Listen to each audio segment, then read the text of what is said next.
सत्यभामा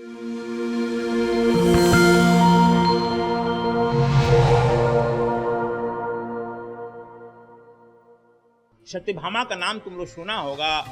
भगवान कृष्ण द्वारिका में थे। द्वारिका में सत्यभामा जी बहुत सुंदर थी और सत्यभामा जी कहती थी, एक बार भगवान कृष्ण की कथा नहीं कह रहे हैं, कृष्ण को तौलने लगी अपने गहना से, आभूषण से, नहीं तौलाई। रुक्मिणी जी खोजते हुए गई तो क्या कह रही हो भाई, तो इनको गहना से तौल रहे हैं, नहीं तौलाई। रुक्मिणी जी अपनी अंगूठी, एक छोटी सी अंगूठी निकाली, तुलसी दल ले आई, उस पलरे पर रख दी और कृष्ण का पलरा जो है उठ गया, वह पलरा नीचे दब गया।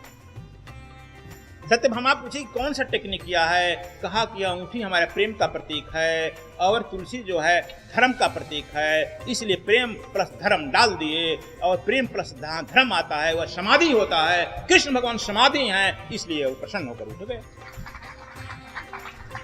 मुद्रा से नहीं तोला जा सकता। अब तुम जानते हो तुलसी जो है अरबी भाषा में जहां कहा गया है, वहां देखा गया है कुरान में भी आकि तुलसी जो स्वर्ग का वृक्ष जिहान को लगाओ। अरबी भाषा में जिहान का तुलसी कहते हैं, अंग्रेजी में इसे बैसिल कहते हैं। यदि इसे जिहान का स्वर्ग का पौधा तुलसी को लगाओ, यह कहने पर हिंदू मुसलमान में एकता हो जाएगी। तो हम तो कोई बात धर्म की छिपाना नहीं चाहिए। धर्म जो है समाज को जोड़ता है, तोड़ता नहीं। तो यह हम कह रहे थे कि देखो भगवान कृष्ण भी सत्यभामा को ठीक नहीं समझी थी जितना रुक्मिणी समझी थी। इसलिए एक बार जो है सत्यभामा कही थी कि राज का संचालन तो मैं ही चला रही हूँ, सब लॉ एंड ऑर्डर मैं ही मेंटेन कर रही हूँ, यह तो केवल बांसुरी बजाता है, घूमता है इधर उधर रंगना है, यदि मैं नहीं रहूँ तो इसका राज्य डूब जाए। शक्ति सुदर्शन जी भी आकर कहे कि माता जी आप ठीक कह रही है, युद्ध जब होता है तो मैं काटता हूँ और नाम होता है कि यह विजय प्राप्त कर लिया। आगे अच्छा, तब तक से ये क्या नाम है, गरुड़ जी दौड़ कर आए, कहा कि ठीक कह रही हैं, जब कहीं जाना होता है तो मैं एक बार पंख हिलाता हूँ तो 1000 कोस में जाता हूँ, मैं इन्हें लेकर जाता हूँ। हो जाता है कृष्ण वहां प्रकट हो गया, अंतर ध्यान हो गया। अरे प्रकट तो हम कराते हैं, अंतर ध्यान तो हम कराते हैं। तो कहा यह देखो सर्वसम्मत से कृष्ण के घर में उनके खिलाफ अविश्वास प्रस्ताव हो गया ना। तुम लोग घर में भी तुम लोगों को सर्वसम्मत से अविश्वास प्रस्ताव होता था। तुम लोग देखना तुम्हारे लड़का लड़की तुम लोग वोट पड़ेगा तुम्हारे खिलाफ दे देगा और तुम्हारी जबान जब्त हो जाएगी। अब क्या करेगा? तो चालाकी से काम लो। कृष्ण भगवान जैसे चालाकी से काम लिए। कृष्ण भगवान एक दिन देखे कि तो हमारे खिलाफ घर में अविश्वास प्रस्ताव पारित हो गया। भगवान कृष्ण ने कहा गरुड़ से कि गरुड़ जी आप बड़े बलवान हो, बलिष्ठ हो, जरा एक मेरा भक्त रहा है पहले हनुमान जी, जरा उसको बुला लाएगा।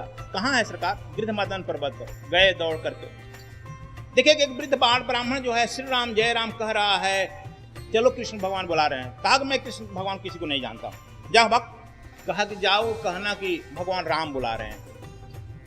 वह गया, फिर दौड़ कर गया, कहा गया भाई भगवान राम बुला रहे हैं, देखो यह आराधना है, एक पक्षी होनी चाहिए। कहा कि भगवान राम का आगमन हो गया, कहाँ है? द्वारिका में है। कहा कि मैं जरूर दर्शनार्थ आऊंगा। कहा चल मेरे पर बैठ और हम एक बार पांख लगाते हैं तो 1000 कोस चलते हैं, मेरे पर बैठ जाओ, लेके चले। कहा कि हमको बैठा लेगा तो हाँ, लेकिन हमारा पैर उठ नहीं रहा, जरा बैठ जाओ तो हम पैरवा चढ़ावे ना। गरुड़ जी बैठ गए, हनुमान जी बायां पैर चढ़ाए और चढ़ा कर थोड़ा दबा दिए होंगे, श्री राम की जय। लगे मुंह से खून फेंकने, गरुड़ जी चिल्लाने लगे, गरे मरे मरे मरा। हनुमान जी वहीं से जय श्री राम कहे, छलांग लगाए और चले आए द्वारिका में। जब द्वारिका में आए तो देखते हैं गेट पर चक्र सुदर्शन पड़ा हुआ है, बैठा हुआ है। कहा जरा भगवान से मिलना है, आई कार्ड दिखा। कहा अगर यार कोई आई कार्ड नहीं है, लेकिन भक्त और भगवान के बीच में नहीं पढ़ना चाहिए बच्चा। कहा चल हट, जानता नहीं मैं चक्र सुदर्शन हूँ। ऊँट में दबाकर अंदर चले गए। अंदर जब गए भगवान को प्रणाम किए, कहो हनुमान ठीक हो? कहा कि हाँ प्रभु ठीक हैं। मैं अब समझ गया कि सृष्टि में जब आप कृष्ण अवतार लिए हैं तो आप ही की शक्ति से सब काम हो रहा है, ये सब बेकार किसी काम का नहीं है। कहा कि जाओ हनुमान जी, हम बुलाए थे केवल समाचार लेने के लिए, अब जाओ। जब रास्ते पर निकले, गेट पर निकले तो देख रहे हैं कि वह जो है चक्र सुदर्शन और जो है ये गरुड़ जी आपस में बात कर रहे हैं। पूछे कि गरुड़ जी का यार तुम्हारे खून कैसे निकल रहा है? कहा कि तुम बताओ तुम्हारा पंखवा बंडेज कहाँ हुआ है? कहा कि अरे वही बनरा का है ना। कहा कि हमारे बनरे के हाल किया यार, कहाँ गया है? तो अंदर से निकला।